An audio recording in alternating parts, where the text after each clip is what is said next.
A paz do Senhor para os irmãos.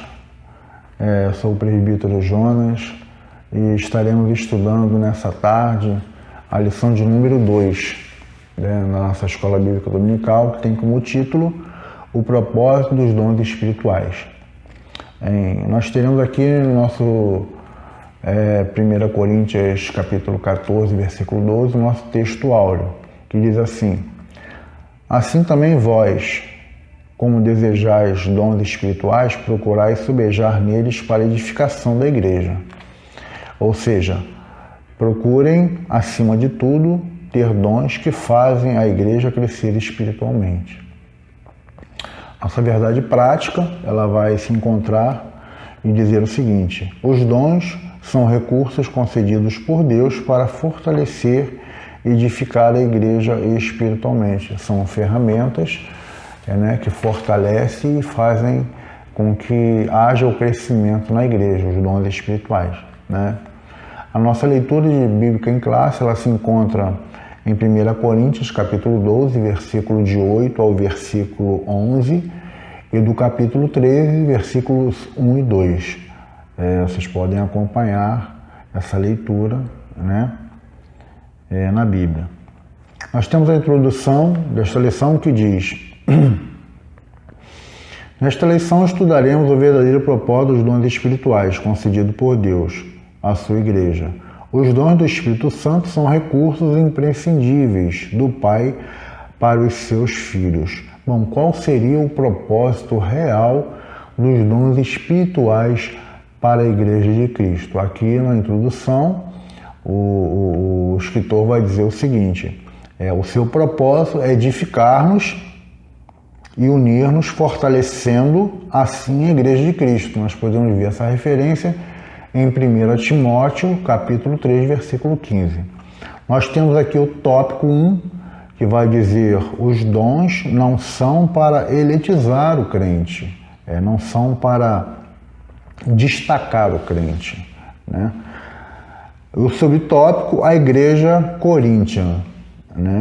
A igreja em Corinto localizava-se em uma cidade comercial próxima do mar, sendo uma das mais importantes do Império Romano. Corinto era uma cidade economicamente rica, porém marcada pelo culto à idolatria. Durante a segunda viagem missionária de Paulo, a igreja recebeu a visita do apóstolo. Atos 18, de 1 a 18. Por conhecer muito bem a comunidade cristã em Cristo, em Corinto, foi que o apóstolo gentil tratou em sua primeira epístola dirigida àquela igreja sobre a abundância da manifestação do Espírito Santo, chegando a afirmar àquela igreja que nenhum dom lhe faltava, em 1 Coríntios capítulo 1, versículo 7. Então nós vamos ver um pequeno contraste quando o apóstolo João ele faz uma descrição em Apocalipse, quando o Senhor fala das 7 igrejas. Em uma das igrejas o Senhor fala no capítulo 2, versículo 9, a igreja de Esmirna, que ela se considerava uma igreja pobre, mas era uma igreja rica, tendo pouca força, não negaste o nome do Senhor, e atravessava muitas tribulações, mas em nada ela tinha negado o nome do Senhor. Portanto, uma igreja rica espiritualmente. Quanto ao contraste da igreja de Laodiceia, era uma igreja rica que tinha tudo materialmente, financeiramente, e se dizia que não tinha falta de nada, e o Senhor a repreendeu, dizendo que ela era uma igreja miserável, pobre, cega, nu, e que lhe faltava a espiritualidade, faltava-lhe o amor, faltava-lhe o centro de tudo, que era Cristo Jesus. Tanto que no versículo 20, o próprio Jesus vai dizer: eis que estou à porta e bato. Se alguém ouvir a minha voz e abrir a porta, entrarei em sua casa, cearei com ele e ele comigo. Era uma das características da igreja de Laodiceia. No tópico 2, subtópico 2, a igreja de muitos dons, mas carnal. Os dons do Espírito concebido por Deus à igreja de Corinto tinha por finalidade prepará-la e santificá-la para o serviço evangélico, do serviço do Evangelho. Então, os dons do Espírito Santo tinham como finalidade não somente para a igreja de Corinto, mas para toda a igreja de Cristo, né, prepará-la para o Evangelho. Nós vemos que nas viagens do apóstolo Paulo, nas incursões dos apóstolos, né, de Cristo, muitas vezes os dons eram expostos na evangelização, né? Quando eles evangelizavam, quando eles proclamavam o reino de Deus, quando eles falavam a respeito do Senhor Jesus, da ressurreição, da sua morte, da sua ressurreição, do perdão dos pecados, e muitos sinais, muitos dons eram ali, acompanhavam a obra dos discípulos, dos apóstolos, né? A proclamação da palavra de Deus naquela cidade. Todavia, além daquela cidade, daquela igreja, não usar corretamente os dons que recebera do Pai, tinha em seu meio divisões, inveja, imoralidade sexual, etc. Como pode uma igreja evidentemente cristã ser ao mesmo tempo carnal e imoral? Por isso Paulo chama de carnal e imatura. Com este relato, aprendemos que a manifestação espiritual na igreja local não são prioritariamente indicadores de seriedade espiritual e santidade. Uma igreja onde predomina a inveja, contenda, dissensão, nem de longe pode ser chamada, né, espiritual, e sim carnal. Não, o que fazia a diferença naquela igreja é que aquela igreja ela tinha os dons espirituais. Era uma igreja que recebeu a palavra de Deus. Porém, os ensinamentos não estavam ainda enraizados no coração dos seus membros. Por isso, muitas das coisas que eram costumes antes de receberem a palavra de Cristo e aceitarem a Cristo, ainda influenciava a vida daquelas pessoas. Por isso, quando Paulo ia ter com eles, não podia chamar eles de espirituais, e sim carnais, porque muitas coisas ainda estavam ali afloradas na pele deles, como a sensualidade, a inveja, divisões, imoralidades sexuais, essas coisas aconteciam.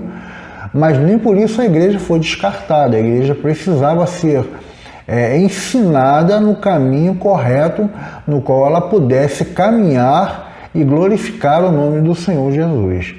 Temos aqui o subtópico 3, não é sinal de superioridade espiritual. Muitos creem erroneamente que os irmãos agraciados com dons da parte de Deus são, por isso, mais espirituais do que outros. Não, os dons não são nossos, os dons são de Deus. E os dons são para ser utilizados para o próximo, para o nosso semelhante, né? Por isso, a igreja é edificada quando os dons são usados de maneira correta, com amor, né? Diante do crescimento da igreja, do amadurecimento da igreja, do envolvimento da igreja com o seu Salvador, com Cristo. Quanto mais intimidade nós temos com o nosso Salvador, quanto mais nós nos aproximamos, nos alimentamos, nos chegamos ao Senhor, mais nós crescemos espiritualmente, amadurecemos espiritualmente.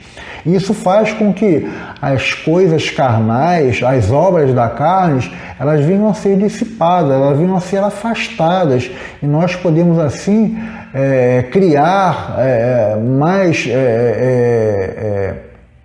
sermos mais o modelo do caráter de Cristo, quando nós nos aproximamos e deixamos as coisas carnais de lado e nos aproximamos mais da comunhão com Cristo.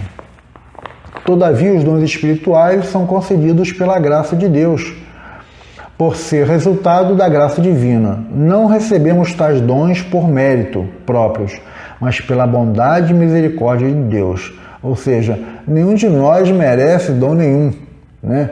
Principalmente o maior dom, que é o dom da salvação, né? Porque se o salário do pecado é a morte, o dom gratuito de Deus é a salvação em Cristo Jesus, né? Que a mensagem de Jesus possa ressoar em nossa consciência e convencer-nos de, uma vez por todas, de que os dons não são garantia de espiritualidade genuína. Muitos me dirão naquele dia: Senhor, Senhor, não profetizamos nós em Teu nome? E em Teu nome não expulsamos demônio? Em Teu nome não fizemos muitas maravilhas?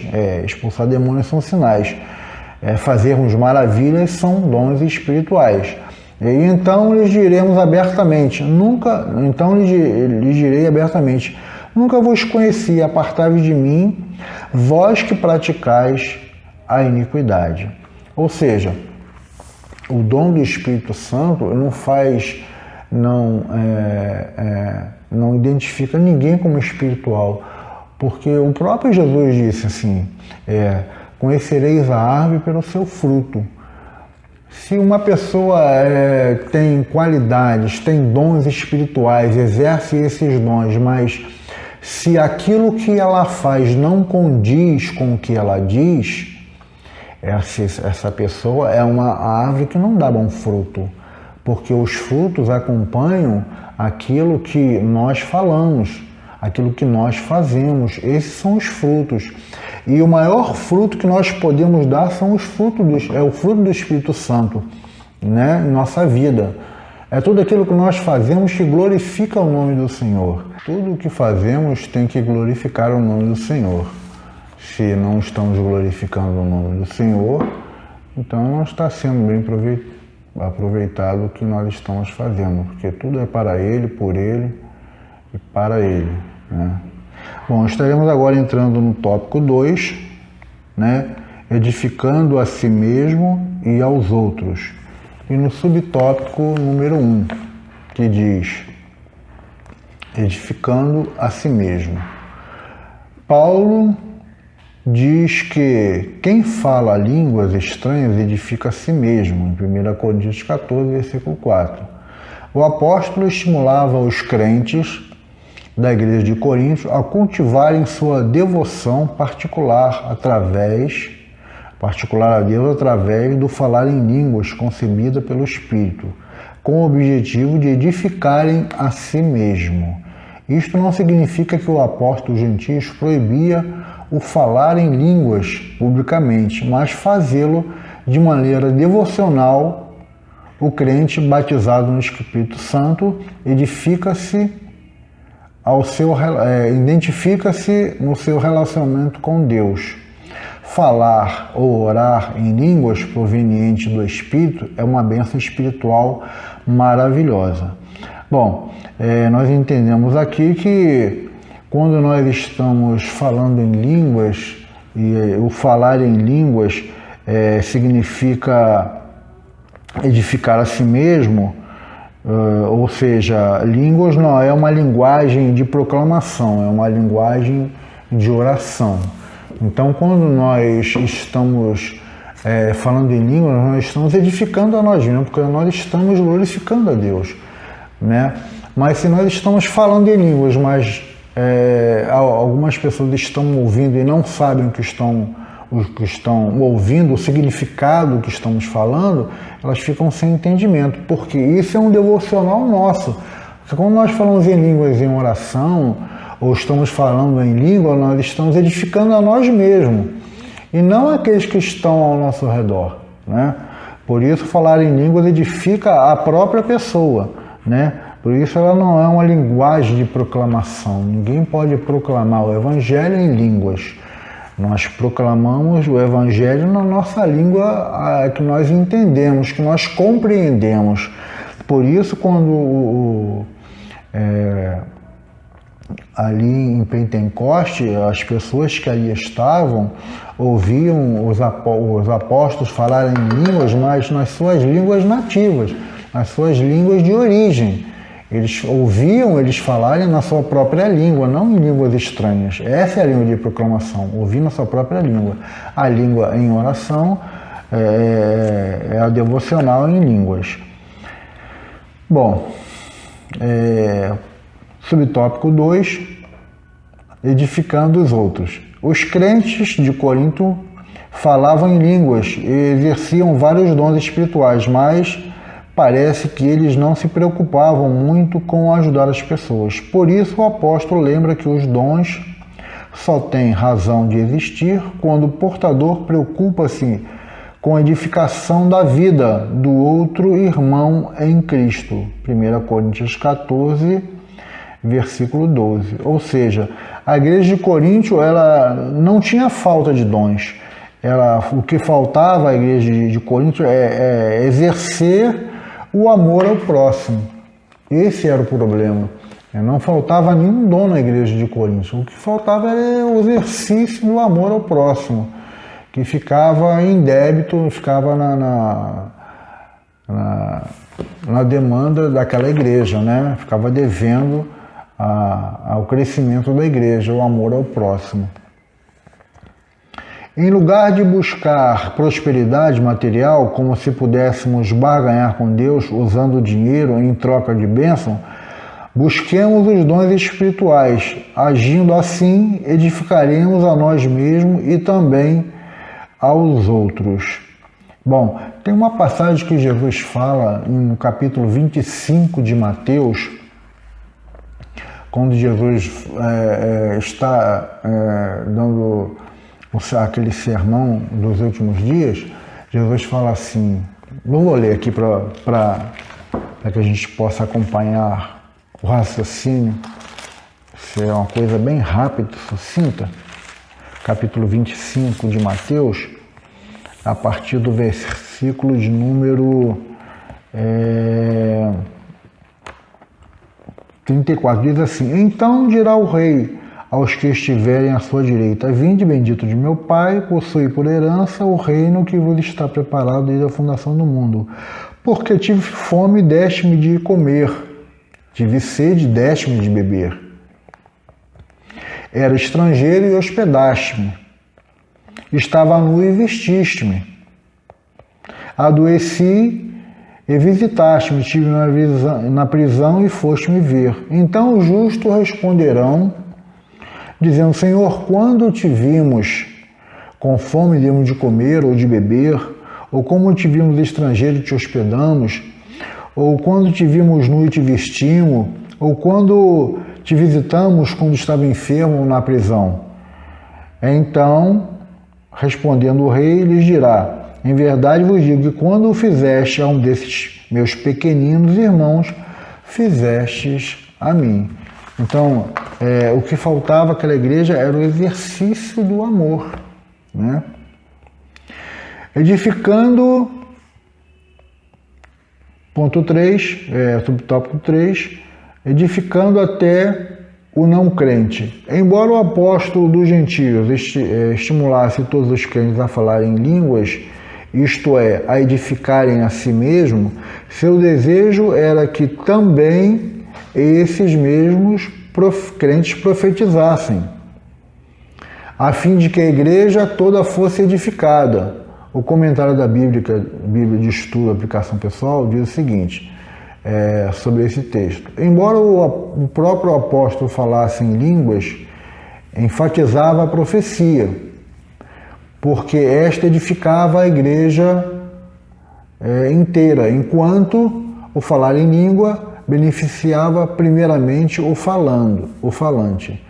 Todos quanto vierem a frequentar nossas reuniões devem ser edificados, sejam crentes ou não. Essa passagem, o apóstolo Paulo, ele vai dizer que se algum indulto entrar na igreja e ouvir os irmãos falando em línguas estranhas, ele vai ficar sem entendimento e não vai ser edificado.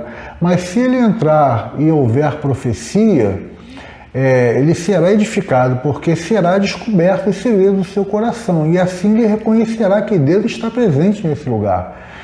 Então a profecia ela é muito mais contundente nesse caso do que o falar em línguas. Porque se há línguas, que haja também interpretação para que haja edificação.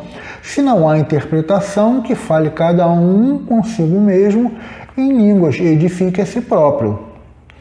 Bom, estamos chegando também aqui no ponto 3, né, que é o tópico 3, que é edificar todo o corpo de Cristo, com o subtópico, os dons na igreja. Na primeira carta aos Coríntios, Paulo dedica 2 capítulos, 12 e 14, para falar a respeito do uso dos dons na igreja. O apóstolo mostra que quando os dons são utilizados com amor, todo o corpo de Cristo é edificado, conforme Thomas Over, parafraseando o que Paulo em Efésios capítulo 14, 16 diz. Os membros do corpo, cada qual com a sua própria função concebida pelo Espírito, cooperam para o bem de todos. O amor é essencial para os dons espirituais alcançarem seu propósito. Se não houver amor, certamente não haverá edificação. Então pode ser que aquilo que nós estamos fazendo para mostrar a alguém, para que possamos mostrar que estamos fazendo, que estamos realizando alguma coisa para Deus. Mas se aquilo que nós estamos fazendo for somente e meramente para nos apresentarmos, não terá edificação nenhuma. Né? O que vai trazer edificação e glorificar o nome do Senhor é quando nós fazemos com amor, fazemos com dedicação, fazemos aquilo para Cristo, fazemos para o crescimento e engrandecimento do reino de Cristo. Aí sim, nós estamos fazendo algo que vai glorificar o nome do Senhor, porque estamos fazendo com amor. Né? Bom, continuando aqui,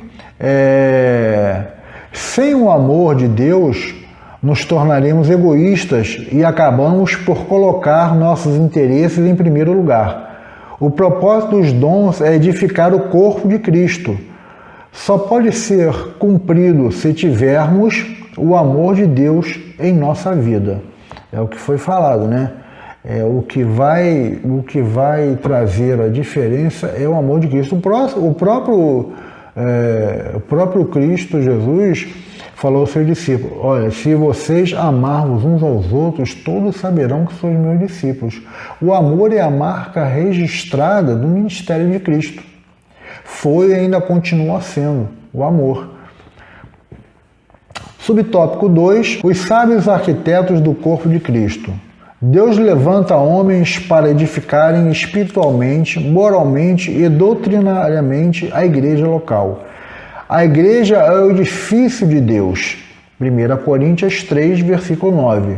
Os ministros, sábios arquitetos, o fundamento já está posto pelos apóstolos, que é Cristo Jesus.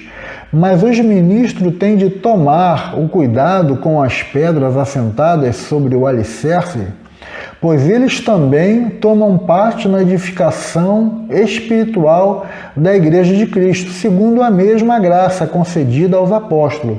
Por isso o apóstolo Paulo faz uma solene advertência para a liderança de hoje, mas veja cada um como edifica sobre ele, porque ninguém pode pôr outro fundamento além do que já está posto, o qual é Cristo Jesus. Bom, essa palavra diz que o fundamento é Cristo. Cristo é a pedra de esquina, é aquela pedra fundamental, é aquela pedra no qual toda a construção vai ser edificada, vai ser levantada. Porém, além das colunas, das vigas, existem também as pedras que irão ser colocadas para que possa crescer o edifício e se levantar com uma grande estrutura. E essas pedras somos nós, como diz aqui na palavra da carta de Pedro, primeira carta de Pedro, capítulo 2, no versículo 5, que diz assim: vós também, como pedras vivas, sois edificado casa espiritual. Então, Cristo é a pedra de esquina, a pedra principal, mas nós somos partículas, somos fragmentos, mas temos também importância, porque se tiver somente a pedra de esquina, mas não tiver os fragmentos para que esse edifício, para que essa casa seja edificada, não tem assim como dizer, como estruturar esse edifício, esta casa. Então nós no reino de Deus também somos importantes, porque através de Cristo é que nós somos edificados, nós somos levantados, nós somos também fragmentos, somos pedras também de edificação que vai ser levantado essa grande estrutura que é a Igreja de Cristo. E a Igreja de Cristo, ela está fundamentada no próprio Cristo Jesus, né? Como diz aqui a lição. No subtópico 3, dispenseiros dos dons. O apóstolo Pedro exortou a igreja acerca da administração dos dons de Deus. Ele usou a figura do dispenseiro que antigamente era o homem que administrava a dispensa e tinha total confiança do patrão. O dispenseiro adquiria os mantimentos e lava para que não estragassem e os distribuíam para a alimentação da família. Desta forma, os dispenseiros da obra do Senhor devem alimentar a família de Deus. Bom, isso aí a gente pode explicar numa ilustração, né? Certo pastor, ele estava estudando a Bíblia, assim na sua varanda, e um irmão passou assim na rua, viu o pastor ali, lendo ali, meditando ali, e gritou lá de fora: pastor, tá aí no lazer, né, pastor? Aí o pastor olhou para ele e falou assim: não, eu estou trabalhando. Aí continuou. Aí no outro dia o pastor estava em frente ali à casa, ali capinando, ali tirando algumas ervas daninhas de frente do jardim, né? E o meu irmão passou e falou assim: ei, pastor, tá trabalhando, hein? Aí o pastor virou para ele: não, agora eu estou no lazer. Então, o que isso significa? É que o dever do ministro, daquele que ministra a palavra de Deus, é alimentar a família, né? O dispenseiro, ele tem essa função, administrar para que não falte o alimento para a família. Então o pastor é essa figura, ele tem que estar sempre dando prioridade em alimentar o rebanho, em alimentar as suas ovelhas, alimentar a igreja. E para isso ele tem que se dedicar, ele tem que tirar o melhor de si para se dedicar à palavra de Deus, para que ele tenha palavras de edificação para transmitir à igreja, palavras de ensinamento, palavras que saiam da boca de Deus para a boca daquele que está sendo usado como pastor ou ministro para alimentar a igreja. Essa é a função, né, do dispenseiro. E dando para nosso encerramento, eles precisam ter o cuidado no uso dos dons concedidos pelo Senhor para prover a alimentação espiritual, objetivando a edificação do corpo de Cristo. Cada um administra aos outros o dom como recebeu, como bom dispenseiro da multiforme graça de Deus, né? Se alguém falar segundo a palavra de Deus, se alguém falar, fale segundo a palavra de Deus. Se alguém administrar, administre segundo o poder que Deus dá, para que em tudo Deus seja glorificado por Jesus Cristo, a quem pertence a glória e o poder para todo sempre. 1 Pedro, capítulo 4, versículo 10 ao versículo 11. Então nós estamos chegando aqui ao final da nossa lição, e só para concluir a nossa lição, vamos ler rapidamente aqui a conclusão, né, para finalizar, que diz o seguinte: a Igreja de Cristo tem uma missão a cumprir: proclamar o Evangelho em um mundo hostil. As verdades de Cristo descrente de Deus, as verdades de Cristo e descrente de Deus, diante deste tão sublime tarefa, a igreja necessita do poder divino. Os dons espirituais são um arsenal à disposição do corpo de Cristo para o cumprimento eficaz da sua missão na terra. Como já foi dito, o propósito dos dons é edificar toda a igreja, todo o corpo de Cristo, para ser abençoado, exortando e consolando. Por isso, nunca devemos usar os santos dons de Deus em benefício particular, como se fosse algo exclusivo a ser de certas pessoas. Somos chamados a servir a igreja do Senhor e não a utilizar os dons para nós mesmos. Então, tudo aquilo que nós recebemos de Deus é para que possamos distribuir, para que possamos servir ao próximo, servir ao nosso semelhante. Que Deus abençoe, e assim nós estamos encerrando aqui a lição de número 2 desse segundo semestre. Que Deus abençoe a todos, em nome de Jesus.